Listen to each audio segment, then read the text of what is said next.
Well, welcome to the Working Tools Podcast. Tonight we are happy to be interviewing Most Worshipful Brother Mark Forster from the Grand Master of Province of British Columbia and Yukon.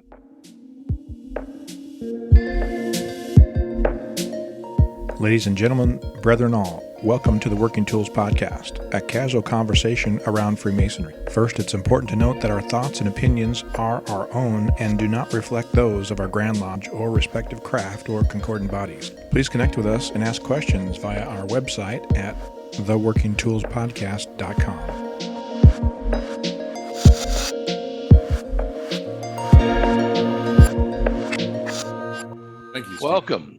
Welcome, Most Worshipful Grand Master. Tonight we have our usual panel of panelists. Very Worshipful Brother David Colbeth from King Solomon Lodge number 60 in Washington. And Brother Craig Graham from Kalamalka 160 in Vernon, British Columbia, just up the road. And myself, Very Worshipful Brother Stephen Chung from Prince Charles Lodge 153 here in Kelowna, which happens to be Most Worshipful Brother Mark Forster's mother lodge. Very proud to say that, and welcome everyone. Thank you very much, and it's nice to be here with you all. Yeah, so like we talked about earlier, usually we like to start off and learn about the history of our Most Worshipful Grand Master and what he knows, or what brought you to Freemasonry and a bit of your journey. All right. Well, you want me to start from the beginning? Yeah. Yes, please. Yeah, I apologize. So for those behind the curtains, your technical director forgot to hit record. So we're apologize, Grandmaster. You have to give it to us again. Okay. Well, I'll just reread what I said before. No. Well, brethren, I was going to say, I was saying earlier that Freemasonry for me probably started when I was 2 years old. In 1962, my dad petitioned a lodge in Surrey, North Star Lodge number 137, and he started through his degrees in 1962 and 1963 as he went through his degrees. During my younger days, I think I spent a lot of time at that lodge hall. We had a lot of parties, barbecues, Christmas parties. The guys were very fraternal group of guys that got together and did a lot of stuff together. There was many hunting trips, fishing trips, and just camping trips with all the members of the lodge, their wives and their families. I remember having a lot of friends who were very close to my age within those group of brethren, as we would go up to camping spots up at Panoose Lake near Vernon and other places around the province. They all like to go all over the place. And so at a very early age, I experienced Freemasonry. I saw my dad doing memory work. I saw him in his apron. I saw all these things, but I had no idea what he was doing.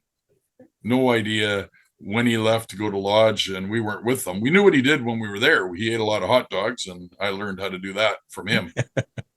But other than that, we had really no background or knowledge of Freemasonry, and there's nowhere to find out about that. Back in those days, you either knew about it or you didn't. I think it might have been a little bit different back in those days than today. In those days, if one of the members saw an individual that they thought might be a good Mason, they would go out and approach them and say, "Hey, come on out and meet our guys. We got a social event happening here. We'd love you to come out and meet some of our guys and see if you have any interest in joining us." And it wasn't really recruiting, but it was certainly getting other people involved. And to be honest, that's how my dad got involved in Freemasonry out there too. Somebody asked him to come out multiple times before he finally went. I had my work life, and as a child, I really had no interest in. I didn't have any interest in joining a group like Freemasonry. Having known nothing about it. I was involved in scouting. That was one of my big activities. I had a lot of sporting stuff going on. I remember years later asking my dad why he didn't introduce me to DMLA. He says there was no time for you to be in DMLA. You had too many other activities going on in your life. Couldn't really throw another one at you. So, that's why I probably never went through DMLA, because he just didn't have extra time with everything I did. But in my work life, and I was in my early 30s, I moved from Vancouver to Kelowna, and I went into work one day, and I saw a Shrine motorcycle parked outside. So I knew that the Shrine had something to do with Freemasonry, because I'd seen those motorcycles in many, many, many parades, and I remembered going to many of those parades and circuses and all those sorts of things as a kid. So I wandered in, found out whose motorcycle that was, walked into his office, closed the door behind me. I think I scared him to death, because I think he thought I was coming in there to let him know that it was his last day of work. But I put him at ease very quickly. I asked him if he was a Shriner. He said, yes, he was. I said, does that make you a Mason? He says, yes, it does. I said, great. I said, my dad was a Mason. I know absolutely nothing about it. What can you tell me? And that's the start of it for me, to be one, ask one, if you think about that. So for him, that was it. I asked him, and he started that process with me. I worked for a brewery, a distillery, and a winery at the time. So we had everything you needed. And he said, I have just the lodge for you. And he took me over and introduced me to some guys over at Prince Charles, number 153 in Kelowna there. And the process started. Went through all my stuff, my interviews and that sort of thing with all the guys, and started that process. There was two other brothers at the time who also knew that went through that with me. So the three of us went through our EA degree together. We had a coach assigned to us. We all did our work together. After that was done, one guy dropped out due to work issues. He wasn't able to continue. And the other fellow and I, we continued all the way through to be our Master Mason degree. Unbeknownst to me, the secretary of the lodge, which at the time, I don't know if you guys, some of you may remember him, Sai Kobayashi was the secretary of the lodge at the time. And Sai contacted my dad and invited him to come up and participate in the degree. So at one point during the degree, I saw my dad standing there in front of me. And so that's, I can't tell you much more about the evening, but that was how that evening went. So a little bit of a surprise to me to see my dad in lodge up there when we're not even in the same town. That's great. So did he know that you had become an entered apprentice? Had you told him that even? I had not told my dad what I was doing. No. But he knew. The secretary told him right from day one. We got him. Sure. Yeah. Sai was a great guy. I remember him. He was the secretary still when I joined a few years behind you. Yeah. I had a lot of great guys in there. The worshipful master at the time, Steve, you may remember, was Jerry Brumpton. Yep. Another great fellow. And all the guys in there were very welcoming, and it was a good group of brothers. So you allude that there's a connection between beer, wine, and spirits and Prince Charles 153. What's the smiley connection there? It was a simple connection, really. See, being in management, I kind of got a free allotment, so that helped the lodge out because they didn't have to buy their booze for a while. That's why Steve joined Prince Charles. Well, I will say it wasn't for very long, because shortly afterwards, I think I relocated back to the Lower Mainland in Vancouver. So I did leave the lodge, and I returned to the lodge several times. I had to go back and do the prove up in the Master Mason degree, and I made a commitment to myself that I would go back up to lodge once a year. So I pretty much kept that commitment. I don't think I've missed too many. And there's an annual outdoor meeting every year up in Kelowna or in one of the neighboring towns where Prince Charles Lodge holds an outdoor meeting. And I try to get to that meeting every year. Occasionally I might show up at another meeting. So I've kept that tie there. Yeah, I remember from day one that when I joined, actually it was funny because I think it was at Camp Dunlop, um, when I first met you, and that was my very first experience at the outdoor meeting, and I was actually kind of bummed. I remember this because I was a new guy, so they gave me a walkie-talkie and they put me on the top of a hill, and they told me to let everybody know if any cowards or eavesdroppers were coming, and I missed out on the whole meeting, right? And but I did my job. I was diligent up there, and but I do remember meeting Mark that night, and pretty much every year since then, he's been at every outdoor meeting I've ever been to that I remember. I've always made it a habit when I show up, because a lot of the new guys wouldn't know me in the lodge of not being there. It was always my habit to go and introduce myself to all the brothers that I'd never met before. And some of them would be in the kitchen working away. So I would wander into the kitchen and say hi and introduce myself and get to know the guys. So it was a good experience for me just to be able to come back and meet everybody and then watch everybody grow over all the years. You'd almost think that if you look back today, you would never guess it, but I might be very close to one of the older members in the lodge now. Yeah. If you were to line us all up, Steve. Yep. Yep. There's unfortunately several of the prominent members from that time are no longer with us for various reasons. But yeah,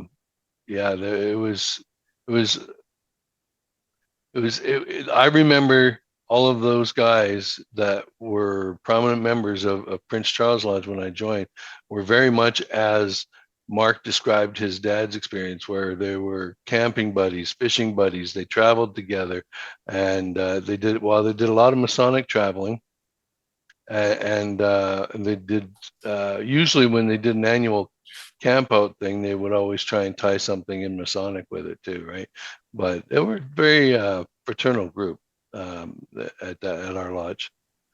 Yeah. How long did you stay? And I apologize. Is scouting connected to the Boy Scouts of America as well in Canada? Is it all the same organization, or is it separate organizations? Well, it is the same principles, although Canada and the U.S. are two separate organizations. Okay. They follow the same set of principles of scouting as laid out by, I guess, Lord Baden-Powell. When he envisioned that. But every country has their own sort of structure. Sort of the same way that Masonic jurisdictions recognize each other. Yeah. Gotcha. We're something unto ourselves, but we recognize the same qualities and protocols in other organizations. Yeah. A good friend of mine just a couple weeks ago, they finished a 70-mile hike with his scouting. He's been a scoutmaster a long time, and 2 years ago at our district meeting, he received the Daniel Carter Beard Masonic Scouter Award, which is, I don't know if you have that up there or not, but it's at least in the U.S. for sure. It's a very prestigious award that connects and recognizes adults that are given their life essentially to service for scouting and Freemasonry, and so it's a pretty big deal here down here. Yeah, yeah. So I guess another story I could tell you about my career in Freemasonry is I left Kelowna. And aside from going back for 1 or 2 meetings a year up in Kelowna, I didn't go to lodge anywhere else. I didn't affiliate. I didn't know how to affiliate. I didn't even know how to go visit a lodge. I didn't have time to learn that in Kelowna before I left. So in those days, entered apprentices and fellow crafts were not invited to attend lodge. So you couldn't really attend lodge until you were a Master Mason. And I became a Master Mason in May. And we go into darkness in June after one meeting. I think I came back for a meeting in September, and then October, I'm starting to relocate and transition back to Vancouver. So I really didn't make very many regular meetings. I took a job in Vancouver as a consultant for a big accounting firm. And I traveled all over the world. I worked in New York. I worked in Amsterdam. I worked in Mexico. I worked in Toronto. I worked in Washington, D.C. I worked all over the place, places where there was a lot of opportunity to go visiting lodges but I had no idea. And Shoot. yeah, I missed a huge opportunity. 5 years later, well, just around 1999, roughly. So about maybe 3 years after we're leaving there, my best friend was over having a few drinks with me one day, and he says, I have something to tell you. I said, oh, what's that? He says, oh, I just want to let you know I petitioned a lodge. I kind of look at him, kind of funny. I'm like, why would you tell me that? Why are you telling me that? I remember saying to him, why are you telling me that? Right? Because I never told anybody I was a Mason. Right? It was like a secret in those days. You didn't tell people things. And he says, well, I saw your certificate in your office. Oh. So I had my certificate framed and hanging on the wall, and I guess he saw it. Actually, it probably wasn't even in my office. It was probably hanging somewhere in my house, somewhere. I don't remember where at that house at that time, but he'd seen it, and it was in the back of his mind. And somehow his father-in-law was a Mason and it encouraged him to consider joining. So that's how that started. And I asked him what lodge that was, and he told me it was a lodge in New Westminster. So I thought, well, I don't really know what I'm doing, but I'll go down there and see if I can get in the door. So I did manage to get into the meeting that day when they were talking about going to do a visit with him. And so I made a few meetings at that lodge, and I affiliated with that lodge. That was Perfection Lodge in New Westminster that I affiliated with about 2 months before he came in to do his EA degree. So it was kind of nice to be in the lodge with pretty much my best friend at the time.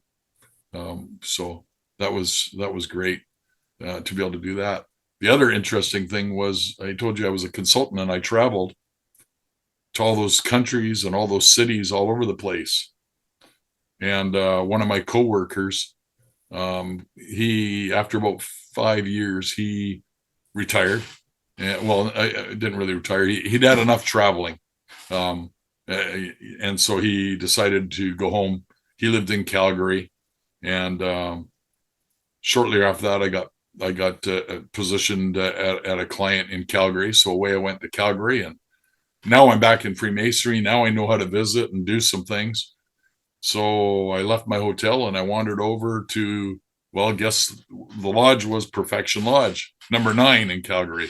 Same name. I thought, well, that'd be kind of cool. Go see a lodge with the same name. They did the same work that we had in my lodge in New Westminster. And walk in the door. There's my colleague from work of 5 years. He's the secretary of the lodge. He's been a Mason for 35 years. We have traveled all over the world for 5 years together. If I'd have had a ring or a belt or a cap or just something to signify I was a Mason, he might have seen it, and we could have had a heck of a good time visiting in lodges. So I missed an opportunity, by basically not sharing. Nowadays, if somebody wants to know, I have, you come to my house, it's right on my front door, right outside my front door. I have what appears to be a cornerstone, and it's there. It's got the Masonic signs and emblems, and it was presented by a Grand Master to me. There was no cornerstone ceremony. That wouldn't be right. But it was just a little commemorative plaque put up there on the outside of my house. And it's there for all to see. And quite often I'll tell people about the story about it and whatnot. And it just introduces people to the fact that I'm a Freemason. And it's an opportunity to talk about it with people openly. For sure. That's a big difference from back then to today. I mean, now everybody's proudly wearing the hats, badges on their cars, tail lights, and on their jackets, and the whole 9 yards. You can see it much more prominently in the public these days, which is great. Yeah. Grandmaster, we've got probably about 10 minutes or so left here in this segment. Could you take us from that next step on to how did you get to where you are, essentially? I mean, I assume you have to be an officer, and I assume you have to be other stations and places to be elected to the Grand East. It must be another. Maybe we need another segment, but we've got at least 10 minutes. I'll give you the short version. in Perfection Lodge in New Westminster. I did start going through the chairs, and I there was a few chairs that we went through. I think in Prince Charles in the day, you had to start at inner guard and work your way through all the chairs. It took a little while. I think I did inner guard at Perfection, but then from inner guard, I went to probably straight to junior deacon, and then through the chairs. So I was master of Perfection Lodge from in 2004, 2005. And I remember a little funny little side story, getting a phone call from the current worshipful master saying the past masters are having a meeting and you need to attend. Okay. Drop everything I'm doing. I go to the house, and basically the question was, with all your traveling outside of this province and whatnot, how do you hope to basically lead this lodge over the next year? So I had to do some quick thinking on my feet to convince them that I would actually be there at every meeting. And I did not miss a meeting as worshipful master. I did make it back into town. I got lucky in that most of my work in those days was in Calgary or Seattle. So I was able to get out of those towns early enough to get back in time for lodge on the Thursday night meetings. About 2006, one of our brothers, Right Worship Brother Del Paterson, was very, very involved in the finance committee at Grand Lodge, and they were looking for some new members, and he reached out to me, and he asked me if I would be interested in joining the finance committee. So sure, I went out, and I was on the finance committee from 2006 right up until 2013. And at that point in time, an opening came up to put my name in for Grand Treasurer. So I put my name in for that, and was fortunate enough to be elected as Grand Treasurer for the jurisdiction. And I served there for 5 years. Now that 5 years, that's pretty good. I'm done, and I like to say that, it only takes 4 years to become Grand Master. So I've already done 5. I'm good. I'm done. But I took a year off, and I decided that talking to my wife, I said, I really miss being first in line for the food. How do we fix that problem? I'm just kidding. But anyways, we talked about it for a little bit, and I said, what do you think? Does this sound like, would you support me if I were to do this? Would you travel around again and do this? Because it'd be another 4 years. And she was all over it. We met a lot of great people when I was Grand Treasurer. We traveled all over the province, and we met a lot of good people. So she was very supportive to continue to do this thing. And I started through that process, and again, fortunate to be elected as the Junior Grand Warden.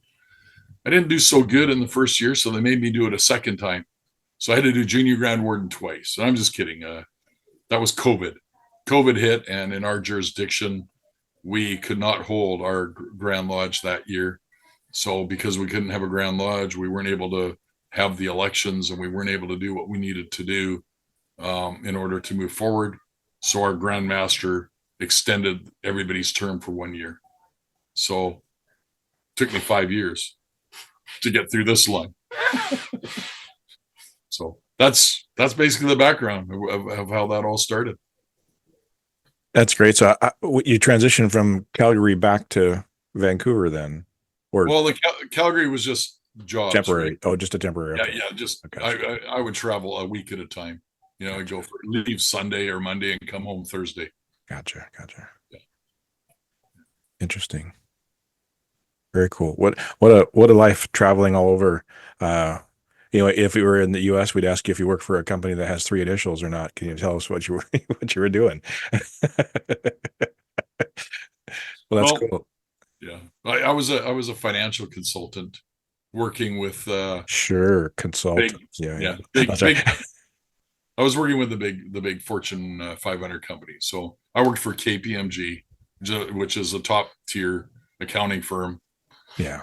they're the auditors of many, many, many multinational companies. Yeah. And my role initially was project management of new accounting software, enterprise resource management planning systems that were being implemented. So I worked at some very cool places. I worked at America Online. I put the very first ERP package into America Online Really? in 1996. Wow. I installed accounting systems at the Toronto Stock Exchange, and I worked for Chevron and Texaco. I worked for Microsoft. I worked for Washington Mutual. Those were my Seattle connections, Microsoft and Washington Mutual. And I worked in Mexico at a company down there called Alpha, Grupo Alpha. So a very large conglomerate down there. And another company in Amsterdam called Emery Worldwide.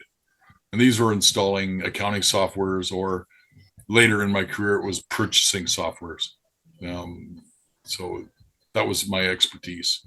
And, traveling across the border was always fun, because you always get grilled. What are you doing? Why are you taking work away from somebody else?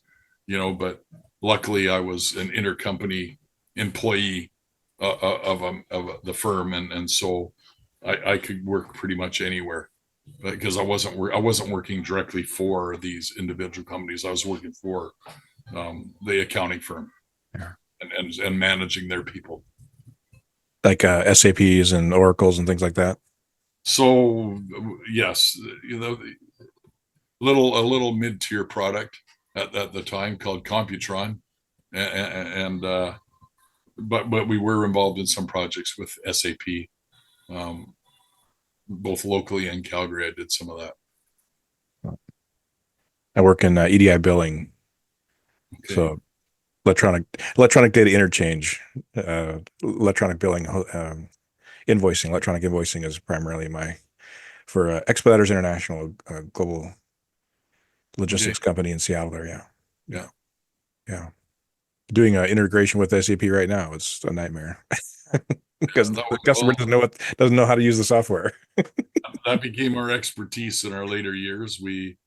Our department was called Runaway Systems Management. Oh, you probably understand that most SAP projects start as a 3-year project, but about 6 or 7 years into it, and many multiple millions of dollars into it, they still don't know when they're going to go live.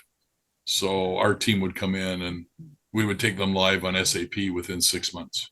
Nice. 6 months to go live. And we basically rolled it out a little bit differently than other people. No customizations. Yeah. Here it is. Boom, done. Yeah. Now you can fix it later, but here's what you got.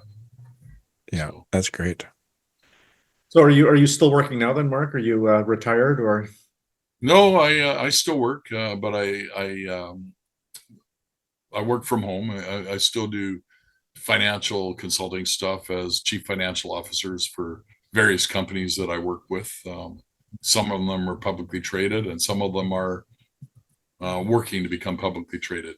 So I help them to go public and whatnot. So I've been doing that since 2000, and I left KPMG in 2006, and I've been doing that from my home office ever since. Yeah. So I can take my office with me when I travel. So I was grand treasurer, and as going through the line and visiting the lodges, my computer goes with me everywhere. So if I got to go do an hour's worth of work after lodge, well, that's what I got to go do. That's great, Grandmaster.